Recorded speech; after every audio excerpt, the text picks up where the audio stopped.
اگه دوست داری یاد بگیری چطوری با چرخ دوخت بزنی و انواع دوختای ساده، زاویه‌دار و هلال را یاد بگیری، این آموزش رو تا آخرش ببین.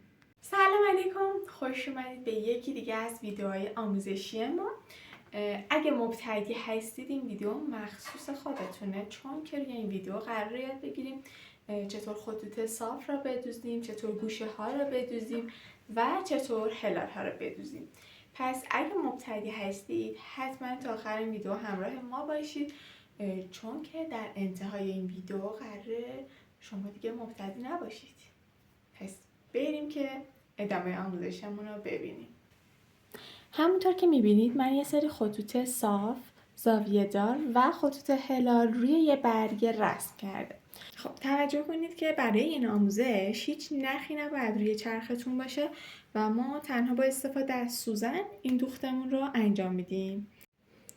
خب من نوع دوختم رو میذارم روی دوخت صاف و درجه دوختم رو هم میذارم روی 3.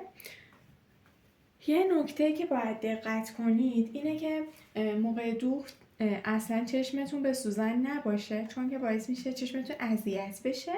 به خطوط صافتون نگاه کنید و بدوزید و اینکه اصلا موقع دوخت کار اینطوری نکشید. فقط کارتون رو به آرومی هدایت کنید و پاتون رو به آرومی روی پدال میذارید و توجه کنید که روی خطوطمون دوخت زده بشه.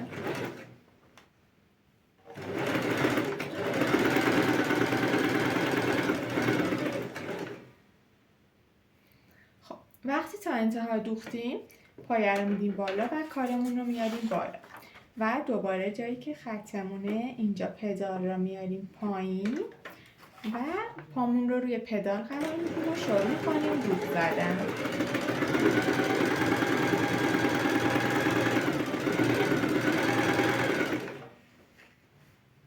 دوختای زاویه دار به این شکل عمل میکنیم.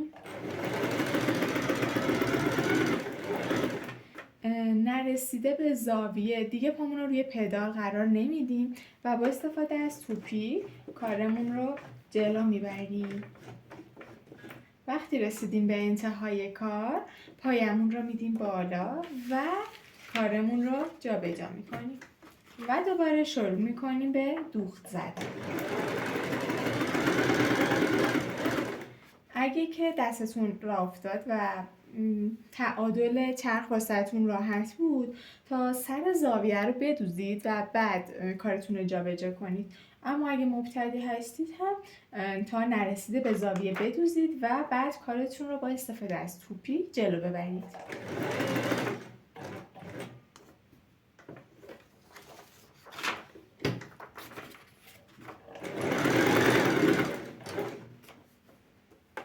حتما توجه کنید که موقعی که میخواید به زاویه میرسید و کارتون رو برگردونید سوزن حتما توی کارتون باشه.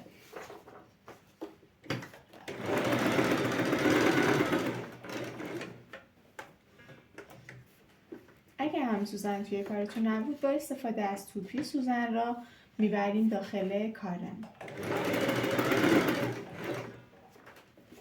این هم برای قسمت زاویه داره. حالا برای قسمت‌هایی که هلاله ما با استفاده از هلال کارمون رو پیش میبریم. یعنی بچه‌ها باید پاتون خیلی آروم روی پدال باشه و بتونید کنترل کنید، نه اینکه یهو پاتون رو با سرعت بذارید روی پدال.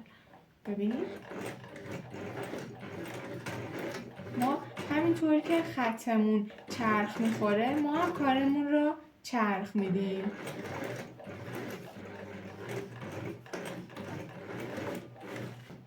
اگه تازه کار هستید یه مقدار شاید حفظ کردن تعادلی که بین سرعت چرخ و قرار دادن پامون روی پداله واسهتون سخت باشه و اصلا نگران نباشید. این چیزیه که با تمرین کردن خیلی راحت میتونید انجامش بدید. ببینید من همینطور که خطم دایره هلال میشه منم کارمو میچرخونم و پامو به آرومی روی پدال قرار میدم. حالا برای دوختن این طرف هلالمون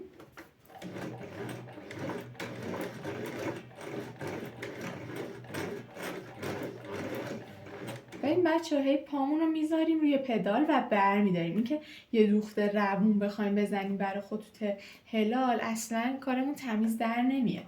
ما باید کنترل کنیم. خب این ویدیوی آموزشیمون هم تموم شد. ممنون میشم که ما رو حمایت کنید، واسمون کامنت بذارید، لایکمون کنید، به دوستاتون معرفی کنید و اگه دوست دارید همیشه اولین نفری باشید که ویدیوهای آموزشی ما رو میبینید، یادتون نره اون زنگوله بالا رو بزنید و ما رو سابسکرایب کنید.